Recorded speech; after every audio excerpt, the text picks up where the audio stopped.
गोहद बाजार और गलियों में नवरात्रि के पावन पर्व पर माता रानी के दरबार लगाए गए हैं, जहां हर रोज नई नई कलाओं की झांकियां दिखाई जा रही हैं और लोगों को मैया रानी के दर्शन भी कराए जा रहे हैं। वहीं गंज बाजार में मां वैष्णो क्लब में मां वैष्णो देवी कटराधाम जैसा ही मंदिर का स्वरूप सजाया गया है। मां वैष्णो देवी पहाड़ों पर विराजित हैं और भैरवा बाबा का भी मंदिर बनाया गया है। दूर दराज से लोग दर्शन के लिए हर रोज यहां आते हैं और काफी संख्या में भीड़ का नजारा देखने को मिल रहा है। नवरात्रि के पावन पर्व पर लोगों में उत्साह काफी है। लाखों की संख्या में श्रद्धालु की भीड़ उमड़ रही है। रात के समय तो ऐसा लग रहा है जैसे कहीं बाजार से आसमान के तारे बिखर गए हों।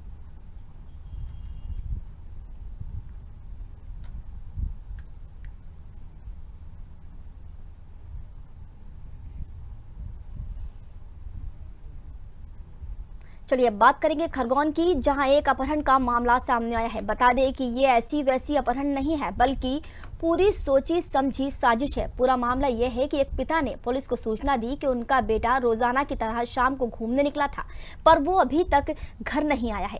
लेकिन रात 11 बजे किसी अज्ञात व्यक्ति ने मोबाइल पर बताया कि अपने बेटे को छुड़वाना चाहते हो तो 20 लाख रुपए की व्यवस्था करो। पर अपहरण के बाद युवक फिल्मी स्टाइल में वापस घर लौट आया।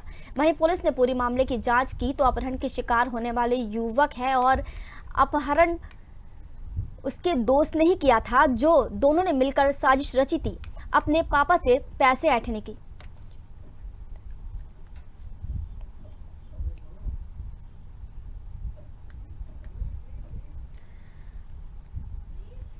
तो खबर आपको बता रहे हैं, जहां एक सोची समझी साजिश के तहत एक बेटे ने अपने बाप को ही ब्लैकमेल करने की कोशिश की। पहले तो उसने अपने दोस्त के साथ मिलकर अपने अपहरण की साजिश रची और अपने बाप से ही 20 लाख रुपए की मांग की। लेकिन पुलिस के सामने जैसे ही मामला सामने आया तो बेटे की पोल खुल गई और पता लगा कि बेटे का किसी ने किडनैप नहीं किया था, वो खुद ही अपने दोस्त के साथ मिलकर उसने ये साजिश रची थी।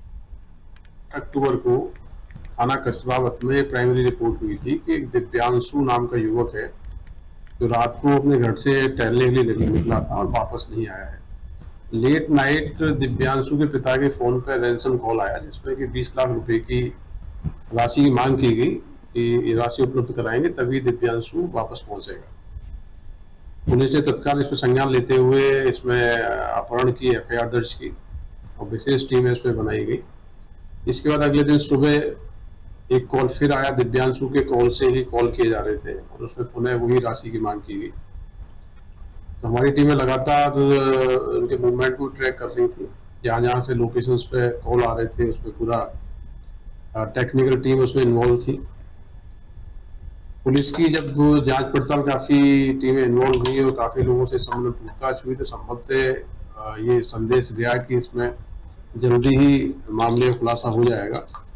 ऐसी स्थितियों में दिव्यांशु लेट नाइट बड़वानी पहुंचा। बड़वानी पहुंच के उसने अपने पिता को दूसरे नंबर से फोन किया कि मैं अपहरणकर्ताओं से छूट के आ गया हूं और मुझे आके ले जाइए।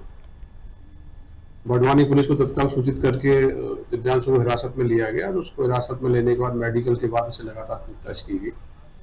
पुलिस को जो उसने प्राइमरी स्टेटमेंट दिया उसमें उसे यही बताया कि जब वो टहलने के लिए निकला था तो 2 लोग आए और उसके बेहोश करके उसको रखा गया। उसके बारे में उसको कोई जानकारी नहीं है, लेकिन उसका जो बयान था वो शुरू से ही बहुत ही संदेहास्पद लग रहा था। तो हमारी टीमें लगातार इसमें लगी रही। टेक्निकल इनपुट्स के आधार पर जिन जिन लोकेशंस पे इनका मूवमेंट हुआ था और जो कॉल्स हुए थे उसके आधार पे इंदौर से एक युवक को पकड़ा गया जो रजत पवार है। रजत पवार को हिरासत में लेकर पूछताछ की गई तो पता लगा कि रजत पवार दिव्यांशु का मित्र है और दिव्यांशु बेसिकली ये जो ट्रेडिंग करता है शेयर मार्केट में, उससे उसको काफी लॉस हुआ था। और इन दोनों की योजना ये थी कि अपने पिता को अपहरण का भय दिखा के पिता से एक बड़ी राशि हम लोग ले लेंगे और उसको हम शेयर कर लेंगे। कुल मिला के वास्तविक रूप में तो अपहरण हुआ ही नहीं था। जो अपहरणता दिव्यांशु बताया गया, दिव्यांशु ने अपने मित्र जो इंदौर का रहने वाला रजत पवार है उससे मिलकर पूरी योजना बनाई थी। रजत पवार योजना के मुताबिक कसरावत पहुंचा था और कसरावत से उसको मोटरसाइकिल पर उठा के ले गया था। इसके बाद रजत पवार ने ही रैंसम कॉल्स किए थे। तो रजत पवार और दिव्यांशु दोनों को अब उसके एक्सटॉर्शन के केस में 384, 386 और षड्यंत्र के केस में गिरफ्तार किया गया है। बाकी इन्वेस्टिगेशन की जा रही है। तो ओवरऑल ये किडनैपिंग का केस न होके अपने पिता से अवैध रूप से लाभ प्राप्त करने के लिए और पैसा बरामद करने के लिए पूरी योजना रची गई थी। इसका खुलासा कसौल पुलिस ने किया है। उनका शेयर मार्केट में घाटा होने की वजह से सर ये रची थी कहानी। हाँ, ये दिव्यांशु बेसिकली इसने अपने पिता से करीब 12 लाख रुपए लिए थे, जिसका इन्वेस्टमेंट शेयर मार्केट में किया था और पूरी राशि का नुकसान इसको हो गया था। तो उसकी भरपाई करने के लिए इसको उम्मीद थी कि पिता को यदि हम अपहरण की भय दिखाएंगे तो निश्चित रूप से पैसा उपलब्ध करा देगा, इसलिए पूरी योजना बनाई गई।